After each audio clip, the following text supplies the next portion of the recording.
আর সেই কাজে যদি আমার পক্ষ থেকে কোনো রায় যদি না থাকে, অবশ্যই ফাহুয়া রাদ্দুন, সে কাজ বাতিল। এখানে দুটি জিনিস আপনাকে জেনে নিতে হবে। আমি বক্তব্য শুরু করিনি, প্রারম্ভে ব্যাপারগুলোকে বলে দেওয়ার চেষ্টা করছি। এক, যিনি বক্তব্য রাখবেন ওনাকে সর্বপ্রথম ভেবে নিতে হবে যে আমি যে কথা বলবো এ কথা মুহাম্মদ সাল্লাল্লাহু আলাইহি ওয়াসাল্লাম বলেছিলেন কি না। দুই, আপনি শ্রোতা হিসাবে যেটা আমল করবেন, আপনার আমল করার আগে জেনে নিতে হবে যে আমি যে আমলটা করছি এই আমলটা আল্লাহর নবী সাল্লাল্লাহু আলাইহি ওয়াসাল্লাম করেছিলেন কি না। বক্তা এবং শ্রোতা এই দুইটি বিষয়ে যদি অবগতি না হয় তাহলে দুজনারই থাকার জায়গা জাহান্নাম। যদি বলছেন তাহলে শ্রোতা আমল করার আগে জেনে করতে হবে, জি হ্যাঁ। যদি আপনি জেনে না করেন, আপনি এমন একটা কাজ করেন যেটা হাদিস কোরআনে কিছু নেই, তাহলে তার নাম কি? বিদআত। বিদআত না, কুল্লু মুহদাসাতিন বিদআ অকুল্লু বিদআতিন যালালা অকুল্লু যালালাতিন ফিন্নার। প্রতিটা নতুন আবিষ্কৃত আমল তার নাম কি? বেদাত। আর প্রতিটা বেদাতির থাকার জায়গা জাহান্নাম, গোমরাহি, জাহান্নাম। খুব সাবধান। আপনারা কেন জানি না এত প্যান্ডেল করে লোকজন আসছেন না। আসলে এই জায়গাতে লোক বেশি হবে না, এ কথাই চূড়ান্ত। আচ্ছা বলুন তো, 1000 জনে কতজন জাহান্নামে যাবে? বক্তব্য শুনেছেন এতদিন কতজন? 999টা লোক। 999টা লোক যদি জাহান্নামে যায় তাহলে জলসা তার লোক হয় না? হয় ভালো, তাই না? যদি জলসায় লোক বেশি হয়ে যায় তাহলে এই হাদিসের বাস্তবতাটা খুব কঠিন হবে, তাই না? আজকে পাশে কোথাও মেলা হচ্ছে, ওখানে লোক বেশি হবে। এইটা যদি ওই মেলায় যদি লোক বেশি হয় আর এখানে যদি কম হয় তাহলে হাদিসের বাস্তবতা প্রমাণ করতে সুবিধা হবে। সুবিধা হবে না? সুবিধা হবে। আসলে আমরা মানুষ এত বোকা যে আমাদের নিজেদের জন্য যে কোনটা ভালো আর আমাদের নিজেদের জন্য যে কোনটা খারাপ এটা আমরা আজও পর্যন্ত বুঝতে পারিনি। বুঝতে পেরেছি? পারিনি। এতক্ষণ আমি ভূমিকায় কিছু কথা বললাম। আমার বক্তব্য ছোট্ট একটি বিষয়, যেমন কর্ম তেমন ফল। এইটা আমার বিষয়। কি বললাম?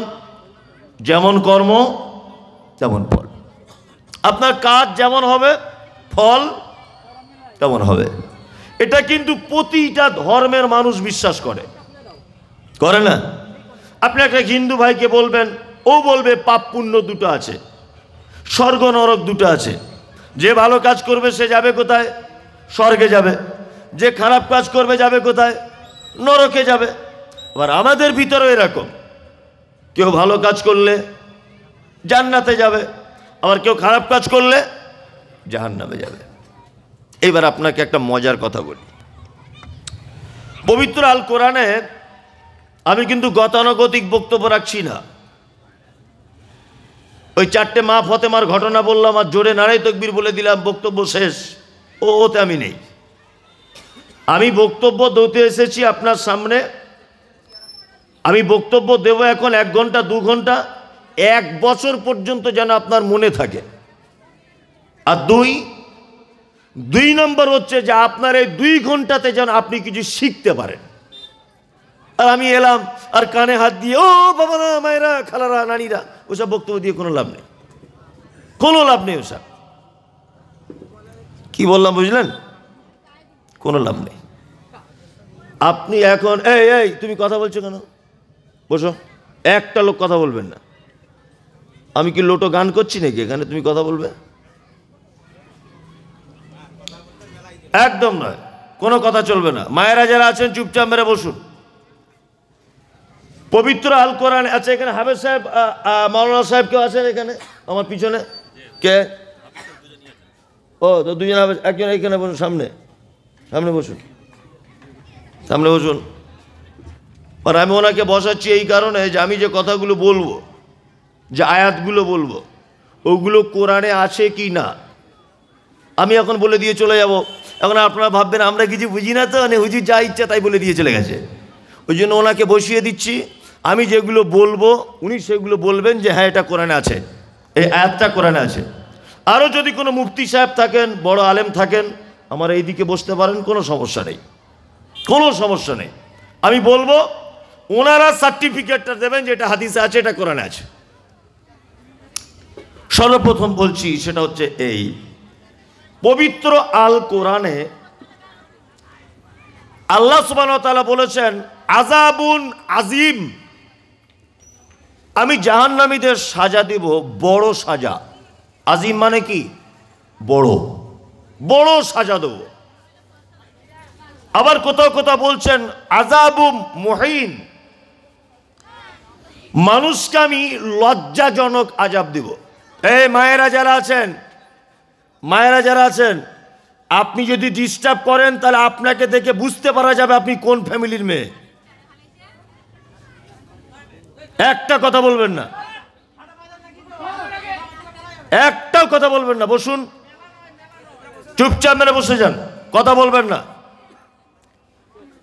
তাহলে একটা হলো আযাবুন আজিম, বড় আযাব, আর আল্লাহ বলছে আযাবুম মুহিন, লজ্জাজনক আযাব।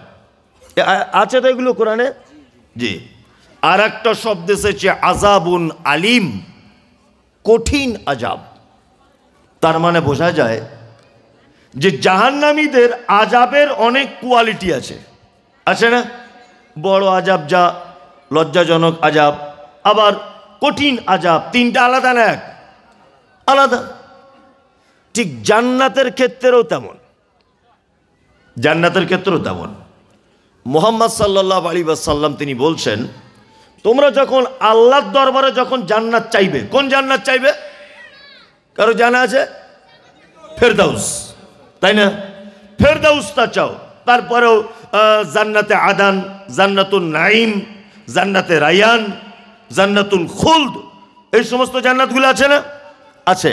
তবে আল্লাহ নবী কি বলেছেন? যখন চাইবে কি চাইবে? ফেরদাউস। তার মানে বোঝা যাচ্ছে যে জান্নাতের ভিতরে আবার স্পেশাল জান্নাত, তার নাম ফেরদাউস, তাই না? আল্লাহ রাসূল সাল্লাল্লাহু আলাইহি ওয়াসাল্লাম তিনি বলছেন জান্নাতের অনেক দরজার একটি দরজার নাম হচ্ছে বাবু ইউসাম্মা রায়্যান, লা ইয়াদখুলুহু ইল্লা সাইমুন। জান্নাতের অনেক দরজার একটা দরজার নাম হচ্ছে রায়্যান। কি নাম? রায়হান নয়, রায়্যান, ঠিক আছে? আল্লাহ নবী বলছেন যে এই জান্নাতটাই কেউ ঢুকতে পারবে না ইল্লা সাইমুন, শুধুমাত্র যারা সিয়াম পালন করে, যারা রোজা রাখে, তারা ছাড়া এই জান্নাতে আর কেউ প্রবেশ করতে পারবে না। তার মানে এটা রোজাদারদের জন্য স্পেশাল। তার মানে আপনাকে আমি বোঝাতে চাইলাম জাহান্নামের আযাবের অনেক কোয়ালিটি আছে, আর জান্নাতের আরাম এবং আয়াসের অনেক কোয়ালিটি আছে, আছে না? এবার আর একটা মজার কথা বলি, ঠিক যেমন জাহান্নামের আযাবের কোয়ালিটি আছে, পৃথিবীতে তেমন পাপের কোয়ালিটি আছে। পাপের যেমন আপনাদেরকে দেখাই, কিছু পাপ আছে যে পাপগুলো করলে মানুষ তৃপ্তি পায়, আনন্দ পায়। আচ্ছা, পাপ করে আনন্দ হয়? হয় বলুন? হয় না, হয় না তো?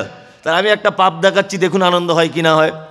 আপনাদের কেশপুরে একটা সিনেমা হল আছে, নতুন বিয়ে করেছেন, আপনার বউকে বলছেন চলো একটু সিনেমা দেখে আসি। আপনার বউ বলছে আমি যাবো না, আমার বোনকে নিয়ে যাও, ও জীবনে কোথাও যায়নি, ওকে নিয়ে যাও। আপনার শালির বয়স 17 বছর, আপনার বয়স 21 বছর। হলে গেলেন, ওই প্রসেনজিতের হোক বা এর ওর কারো কোথায় কি নাম সব আছে, এদের একটা ভালো সিনেমা প্রেম ভালোবাসার, আপনি বসে বসে হলের ভিতরে ঢুকে গেলেন। হলের ভিতরে ঢোকার পরে হলের ভিতরে লাইট ফাইট সব অফ হয়ে গেল। আপনার 16-17 বছরের শালিটা বেশ সুন্দর দেখতে, সেইরাম টুকটুকে চেহারা, আপনার ডান দিকে বসে আছে। আচ্ছা বলুন, গায়ের গা ঠেকিয়ে যদি এইভাবে আপনার শালি যদি 17 বছরে ও যদি বসে থাকে অন্ধকারে, কেউ দেখতে পাচ্ছে না, ব্যালকনিতে বসেছেন। আচ্ছা বলুন তো দেখি, মনে মনে শালীর গলায় যদি হাত দেন অন্ধকারে একবার, গায়ে গা লাগান, দুলাভাই হিসাবে মনে আনন্দ হবে কি হবে না? যে সত্যি আজকে একটা দিন পেয়েছি বাপু, আমার শ্বশুর শাশুড়িকে বলতে হবে। আনন্দ করবে কি করবে না বলুন? করবে। আচ্ছা বলুন তো, ও আনন্দ পাচ্ছে কি পাচ্ছে না মনের দিক দিয়ে? এবার বলুন, এটা পাপ কি পাপ নয়? পাপ। পাপ। তার মানে এই পাপটা তৃপ্তিও হয়, মনের দিক দিয়ে শান্তিও পাওয়া যায়, আর আনন্দ পাওয়া যায়, আর পাপও হয়, হয় না? হয়। আর একটা পাপ আছে, যে পাপ করলে পরিশ্রম করতে হয়, কঠিন পরিশ্রম। যদি বলছেন এরকম পাপ আছে যে কঠিন পরিশ্রম করতে হবে, হ্যাঁ এরকম পাপ, বহু পাপ আছে। তার ভিতরে একটা পাপ হচ্ছে এই যে আপনি ওই রামপুরের গ্রাম থেকে 2 বস্তা ধান চুরি করেছেন রাতের বেলা, সাইকেলের মাঝখানে 1 বস্তা ধান ভরেছেন আর একটা ধান পিছনে। কি বললাম বুঝলেন? ধান দুটোকে নিয়ে আসছেন, রাত 2টো বাজে চুরি করে নিয়ে আসছেন।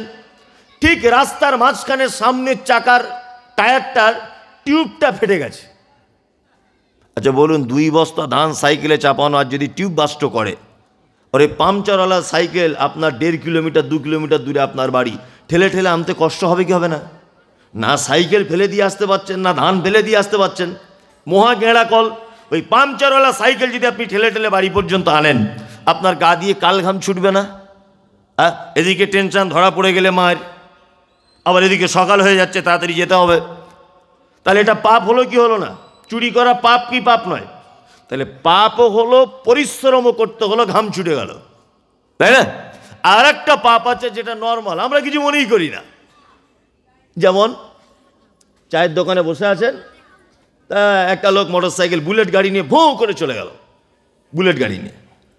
আর একটা লোক তখন বলছে, মফিজ ভাই আগে সাইকেল চালাতো, এখন বুলেট গাড়ি কিনেছে, কি ব্যাপার বলতো?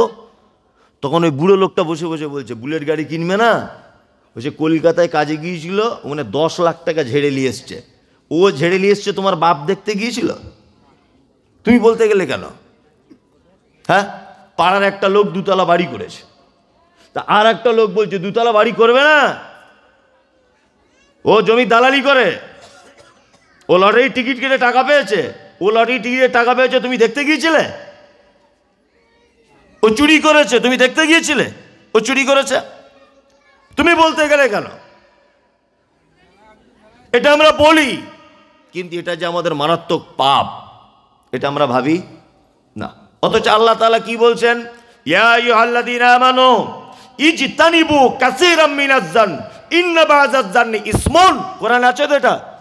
আল্লাহ বলছে তোমরা অধিক ধারণা করে কথা বলা থেকে বাঁচো, নিশ্চয়ই ধারণা করে কথা বলা মহাপাপ, এবং অধিকাংশ ধারণা মিথ্যা। অধিকাংশ ধারণা কি? মিথ্যা। আমরা চায়ের দোকানে এখানে ওখানে বসে ধারণা করে কথা বলি না? বলি বলি। আল্লাহ, এগুলো পাপ, পাপ নয়? পাপ। তাহলে আপনাকে দেখালাম জাহান্নামের কোয়ালিটি, এদিকে পাপেরও কোয়ালিটি, তাই না? তার মানে এখানে পাপের কোয়ালিটি যেমন হবে, জাহান্নামের আযাবের কোয়ালিটি ঠিক তেমন হবে। এবার জান্নাতের ভাগটা আপনাকে বলছি। আপনি এখান থেকে দিল্লি যাবেন, আপনি ট্রেনের টিকিট কেটেছেন। ট্রেনের টিকিট 2-3 রকম কোয়ালিটিতে পাওয়া যায়, পাওয়া যায় না?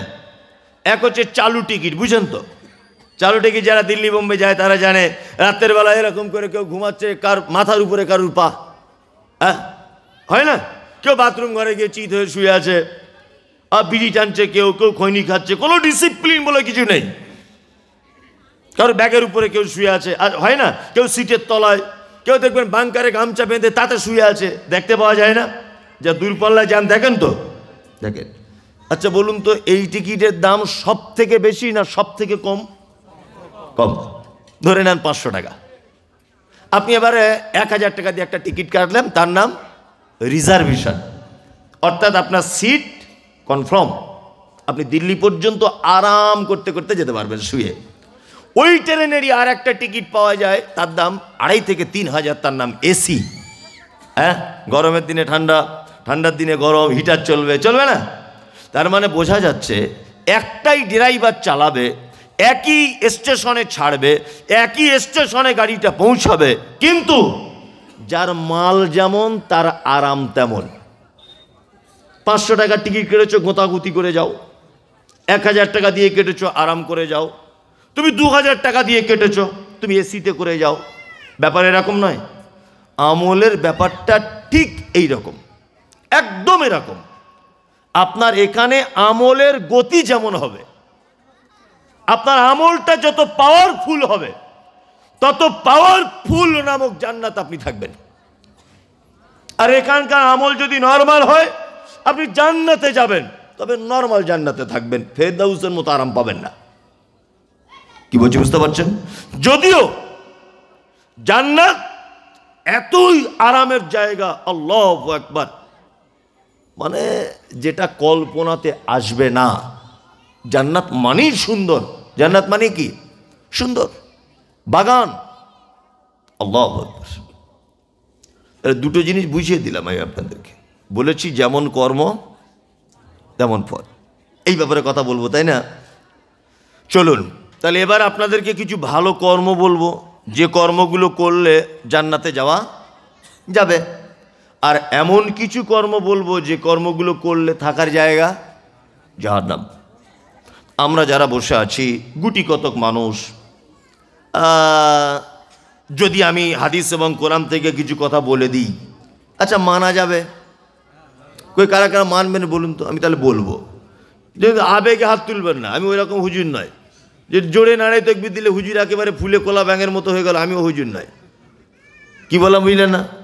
আপনি ঈমানের সাথে হাত তুলুন, যে অরিজিনাল যদি আপনি কোরআন থেকে কথা বলেন আর হাদিস থেকে যদি কথা বলেন, অবশ্যই আমি আজকে থেকে তওবা করে দেবো, ওটা ছেড়ে দেবো, আর আজকে থেকে নিয়ত করব ওইটা আমি করব জান্নাতে যাওয়ার জন্য। বলুন এবারে কে কে?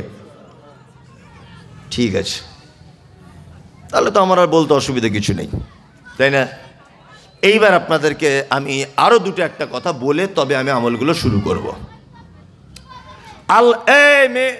মেয়েগুলো তো খুব ডিস্টার্ব করছে, এরা এত কেন চিল্লামিল্লি করছে?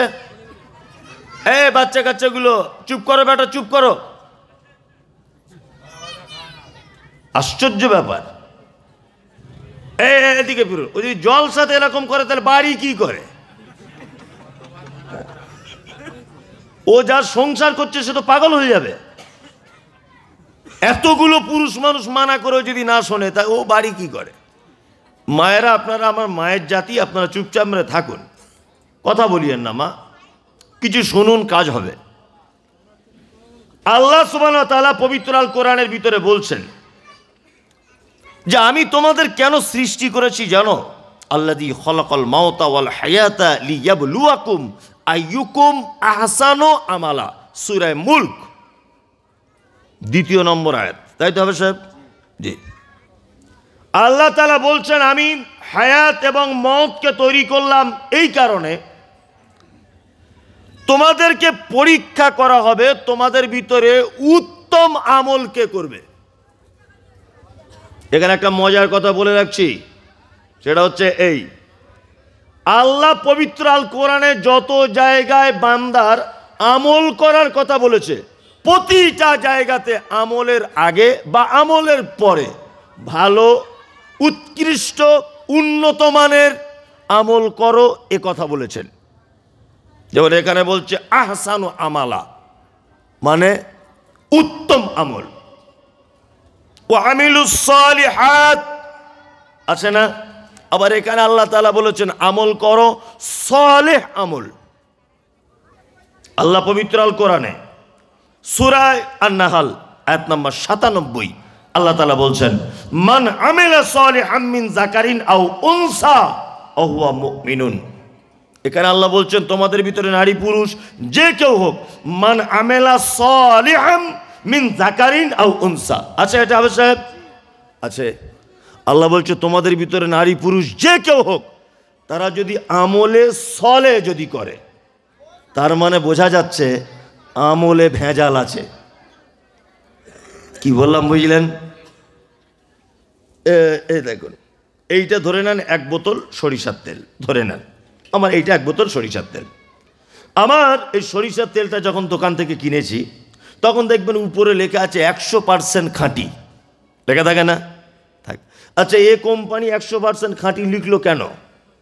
তার মানে কোম্পানির কাছে রিপোর্ট আছে যে অন্য কোম্পানির সরিষার তেলে ভেজাল ধরা পড়েছে। হ্যাঁ, ও তখন নিজের মালের সার্টিফিকেট দিচ্ছে যে আমারটা ভোলানাথ কোম্পানির মতো নয়, আমারটা 100% খাঁটি, তাই না? ওই জন্য আল্লাহ তাআলা আগে থেকেই বুঝতে পেরেছেন যে আমলে অনেক ভেজাল করবে, ওই জন্য পবিত্র আল কোরআনের শব্দ ব্যবহার করা হয়েছে আমলে সলেহ, অর্থাৎ আমলের ভিতরে যে ভেজাল না করে উত্তমটা তোমরা গ্রহণ করো। এবার আর একটা কথা বলি, উত্তম আমরা বুঝবো কি করে? কোন জিনিসের মানদণ্ডে বুঝবো যে আমলটা উত্তম? হ্যাঁ, কোন জিনিসের মানদণ্ডে?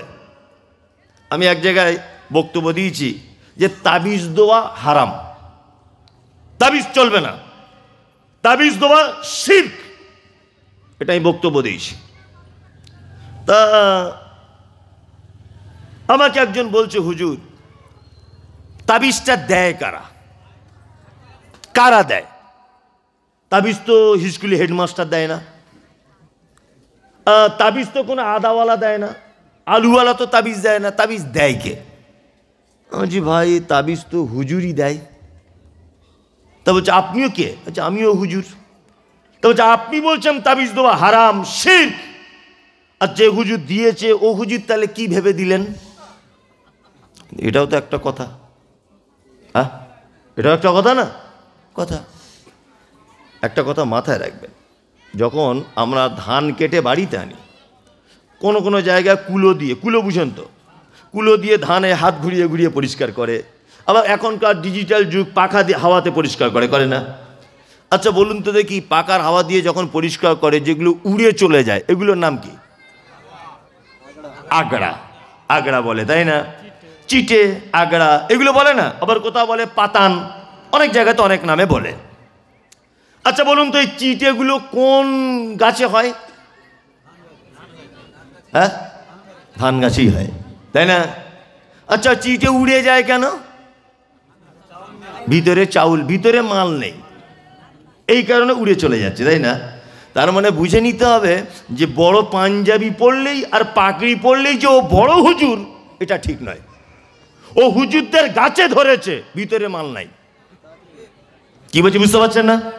ও দেখতে হুজুরের মতো, দেখতে হুজুরের মতো, দাড়ি আছে, টুপি আছে, পাঞ্জাবিও পরে, 22 হাত 23 হাত পাগড়ি জড়িয়ে আছে, মানে হাতে তসবি, ও দেখতে হুজুরের মতো, কিন্তু ওর ভিতরে হাদিস এবং কোরআন বলে কিচ্ছু নেই, পুরোটাই ফুটবলের ভিতরে হাওয়া থাকার মতো। ওই জন্য তাবিজ দিচ্ছে। কি বলছি বুঝতে পারছেন না? তাহলে এখন আমরা কোনটা যে ভালো আর কোনটা যে খারাপ, এটা আমরা কি দিয়ে বুঝবো? সব কথাই তো হুজুররা বলছে, তাই না? সব কথাই হুজুররা বলছে না? আমি বলছি এটা বেদাত, ও বলছে এটা সুন্নত, আমি বলছি এটা হারাম, ও বলছে ওটা জায়েজ। তাহলে আমরা কি দিয়ে বুঝবো? আমি তো একজন অল্প লেখাপড়া জানা লোক, আমার মানদণ্ডটা কি, আমার দাড়ি পাল্লাটা কি ভালো মন্দ বোঝার? আপনারা কি বিরক্ত হচ্ছেন না তো ভাই? না, আমি এরকম একটা একটা করেই বলি, আমি বেশি সুস্বার ওসব পছন্দ করি না, ওই একটা একটা করেই বলি, তাতে মানুষ শোনে, আলহামদুলিল্লাহ অনেক মানুষ শোনে, আর শুধু শোনে না, অনেক মানুষ পরিবর্তন হয়, আলহামদুলিল্লাহ অনেক মানুষ পরিবর্তন হয়, অনেক মানুষ। এবার একটা জিনিস আপনাদেরকে বোঝাই, খুব জ্ঞান দিয়ে বোঝার চেষ্টা করবেন, আমার দিকে ফিরে থাকুন, যে যা বলছে বকুক রাস্তাঘাটে, আপনি আমার দিকে ফিরুন। একটা লোক অসুস্থ, একটা লোক কি অসুস্থ, তা লোকটা ডাক্তারখানাতে গেছে, ডাক্তারবাবু বলছে ভাই আপনার যে রোগ, এই রোগ থেকে যদি আপনি বাঁচতে চান প্রতিদিন আপনাকে খাঁটি 1 কেজি করে গরুর দুধ পান করতে হবে, খাঁটি দুধ, দুধে ভেজাল হলে চলবে না। এখন ও তখন বলছে তাহলে মাদার ডেয়ারি দুধ খায়, এনে একটা গোয়ালাকে ডেকেছে যে আমার বাড়িতে 1 কেজি করে দুধ দেবে তো ভাই। তা গোয়ালাটা এসেছে, প্রথম দিন দুধ দিয়েছে, ওর স্ত্রী দুধটা জাল দিয়েছে, উপরে সর জমে গেছে, 1 সপ্তাহ সর জমছে, তারপরে আর সর জমে না। ও তখন জিজ্ঞাসা করছে, ভাই কি ব্যাপার, আগে তোমার দুধে সর জমে যেত, এখন আর জমে না? তখন গোয়ালা বলছে, কাস্টমার ধরার জন্য প্রথমে অরিজিনাল মাল দিয়েছিলাম, এবারে 500 গ্রাম দুধ আর 500 গ্রাম পানি, ওই জন্য সর জমে না। এ তখন বলছে, তাহলে এ তো পাক্কা চিটিং বাজ গোয়ালা, এর কাছ থেকে দুধ নেওয়া যাবে না, তাহলে কি করতে হবে? না, তাহলে আমি মাদার ডেয়ারি দুধ খাবো। ও মাদার ডেয়ারির দুধ কিনেছে, এখন মাদার ডেয়ারি দুধের প্যাকেটে লেখা আছে 100% খাঁটি, তার মানে বুঝে নিতে হবে ও তখন শিক্ষিত লোক, ভাবছে যে 100% যদি খাঁটি হয় নিশ্চয় তাহলে আগে ভেজাল নয় দিত, আর না অন্য কোম্পানিতে ভেজাল দেয়। নিয়ে এই পিওর দুধ খুঁজতে খুঁজতে খুঁজতে খুঁজতে মোটামুটি 4 মাস কেটে গেল, আর এখানে ওখানে দুধ খুঁজে খুঁজে খুঁজে খুঁজে 4-5 হাজার টাকা খরচাও হয়ে গেল। আচ্ছা বলুন, এই লোকটা যদি 5,000 টাকা দিয়ে বা 6,000 টাকা দিয়ে একটা দিশি মরা মতো গাই যদি কিনে আনতো, গাই গরু, আর বাড়িতে ভাত, 2টো তরকারি, মাঠের ঘাসটা যদি এনে দিত, আম পাতা জাম পাতা যদি 2টো দিত, আচ্ছা বলুন তো ওর পেট থেকে যদি বাছুর হতো, তাহলে ও পিওর 500 গ্রাম দুধ হলো খাঁটি পেত কি পেত না? পেত। আমরা হচ্ছি সেই মুসলমান, আমরা হচ্ছি সেই জাতি যারা খাঁটি দুধ খাবার লোভ করি কিন্তু গাই পুষতে রাজি নয়। কি বললাম বুঝলেন? আমরা খাঁটি দুধের আশা সবাই করি, কিন্তু আমরা গাই পুষতে রাজি না। বাড়ি ঘর তো নোংরা করবে, কে দেখবে, কে গোয়াল ঘর পরিষ্কার করবে, কে ওকে খড় দিয়ে মানুষ করবে? অথচ আপনি আশা করছেন আমি অরিজিনাল দুধ খাবো, এটা কিয়ামত পর্যন্ত সম্ভব হবে? হবে? হবে না। তাহলে খাঁটি দুধ খেতে গেলে, খাঁটি দুধ পান করতে গেলে আগে আপনাকে একটা গায়ের ব্যবস্থা করতে হবে, তাই না? কোন হুজুর কি বলল, কোন আলেম কি বলল, এটা দেখার কোনো প্রয়োজন নেই। প্রতিটা বিষয়, আপনি আরবি জানেন না, বাংলাতে বার হয়েছে, বাংলা জানেন না, ইংলিশে বার হয়েছে, ইংরেজি জানেন না, কোরআন পড়বেন, তেলেগু ভাষাতে আছে, গুজরাটি ভাষাতে আছে, মারাঠিতে আছে, কোন ভাষাতে আপনার হাদিস কোরআন দরকার সেই ভাষাতে ট্রান্সলেট হয়েছে। আপনি দয়া করে হাদিস কোরআন পড়াশুনো করুন, সঠিকটা পেয়ে যাবেন ইনশাল্লাহ। কোরআনের প্রথম আয়াত অবতীর্ণ হয়েছে কোন বিষয়ে? কি? ইকরা, পড়ো, তাই না? এখানে কি আল্লাহ মজা করতে বলেছে না পড়তে বলেছে? পড়তে বলেছে। তা যে জাতির পড়া নিয়ে কোরআন সূচনা হয়েছে সেই জাতি আজকে ধর্ম খুঁজছে, সঠিক ধর্ম হুজুরদের কাছে। আপনি আমার কাছে কেন ধর্ম খুঁজতে আসছেন? আপনি কেন আমাকে নিয়ে ধর্মের মানদণ্ড দেখছেন? একদম নয়।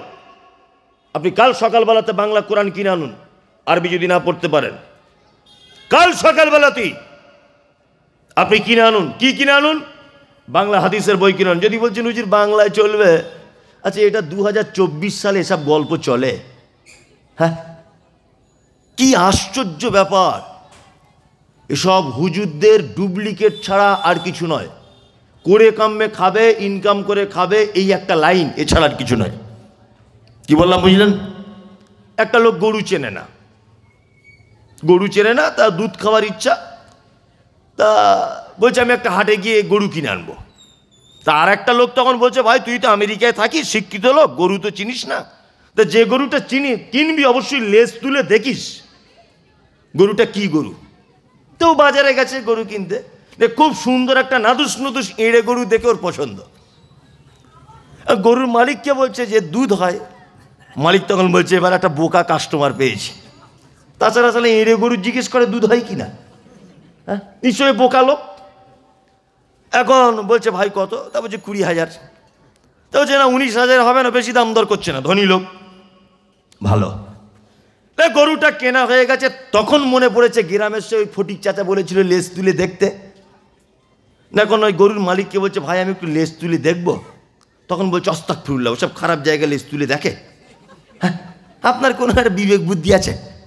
এসব খারাপ জিনিস কেউ লেজ তুলে দেখে? গোবর টোবর লেগে যাবে, আপনার ভদ্র মানুষ। এঁড়ে গরু কিনে নিয়ে বাড়ি চলে এসছে। পরের দিন গোয়ালাকে ডেকেছে যে ভাই একটু দুধের ব্যবস্থা করে দেন, দুইতে হবে। গোয়ালা এসে বলছে ভাই এ তো বলদ গরু, এ তো গাই গরু না, তো দুধ হবে কি করে? হ্যাঁ, তখন বলছে গোয়ালা, তখন বলছে যে লেজ তুলে দেখে নেননি এটা কি গরু? তখন ও লোক বলছে দেখার চেষ্টা করেছিলাম কিন্তু ব্যবসাদার আমায় তুলতে দেয়নি লেজটা। আমাদের অবস্থা ঠিক তেমন।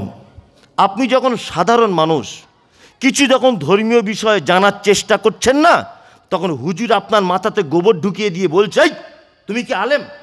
তুমি হাদিসের কি বোঝো? তুমি বাংলা বই পড়ে তুমি হাদিস কোরআন বুঝছো? তুমি কি বোঝো? সব আরবিতে। এই যে তার মানে আপনার মাথায় গোবর ঢুকিয়ে দিল, লেজ তুলে দেখা যাবে না। কি বললাম বুঝলেন? লেজ তুলে দেখলেই মিলাদ পড়া যাবে না, লেজ তুলে দেখলেই আর 40 টিকবে না, লেজ তুলে দেখলেই বাড়ি বাড়ি খতম পড়া টিকবে না, লেজ তুলে দেখলেই হুজুরের তাবিজ টিকবে না, লেজ তুলে দেখলেই হুজুরের প্রতিটা 2 নম্বরই ধরা পড়ে যাবে। ওই জন্য হুজুর আপনার ব্রেনে একটা কথা ঢুকিয়ে দিয়েছে, লেজ তুলে দেখা যাবে না, আমি ইমাম সাহেব যা বলবো ওটাই চূড়ান্ত। এটা হচ্ছে গাধার বুদ্ধি, গাধার। কে আপনাকে যুক্তি দিল? সারা পৃথিবী কোরআনের গবেষণা করে রকেট আবিষ্কার করে চাঁদে চলে গেল, কেউ সমুদ্রের গভীরে কি আছে সেটা দেখতে সক্ষম হলো কোরআন রিসার্চ করে। আর তোমার হুজুর তোমার মাথায় গোবর ঢুকিয়েছে যে বাংলা কোরআন পড়া যাবে না, বাংলা হাদিস পড়া যাবে না। সারা দুনিয়া চলছে ট্রান্সলেটের মাধ্যমে, সারা দুনিয়া চলছে এইভাবে। আপনার মাথাতে গোবর ঢুকিয়েছে, এসব গোবর বার করে সার্প দিয়ে মেজে আবার আপনি নতুন করে ইসলামটাকে জানার চেষ্টা করুন। কি বলছি বুঝতে পারছেন? গোবর হটান, সব মেরে ধরে লুটে পুটে খাওয়ার লাইন, এছাড়া আর কিছু নয়। কি বলছি বুঝতে পারছেন তো? কোরআন একটা এমন জীবন ব্যবস্থা যার ভিতরে কোনো সমস্যা নেই। আছে? কোনো সমস্যা নেই? আছে না? আল্লাহ তাআলা মুহাম্মদ সাল্লাল্লাহু আলাইহি ওয়াসাল্লামের ব্যাপারে বলছে, আল-ইয়াউমা আকমালতু লাকুম দীনাকুম ওয়া আতমামতু আলাইকুম নি'মাতি ওয়া রাদিতু লাকুমুল ইসলাম দীনা। মুহাম্মদ, আপনাকে দিয়ে আমি ইসলামকে পরিপূর্ণ করে দিয়েছি। কোনো মায়ের বেটার ক্ষমতা নেই একটা সূঁচের ভিতরে ঢোকানোর, কোনো মায়ের বেটার ক্ষমতা নেই সূঁচ একটা টেনে বার করা। কোরআনে আছে এটা? আল্লাহ নবীকে দিয়ে ইসলাম পরিপূর্ণ করে দিয়েছে।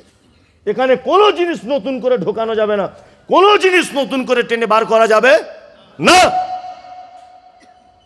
1 লাখ টাকায় বছরে জাকাত হয় কত টাকা? 2,500।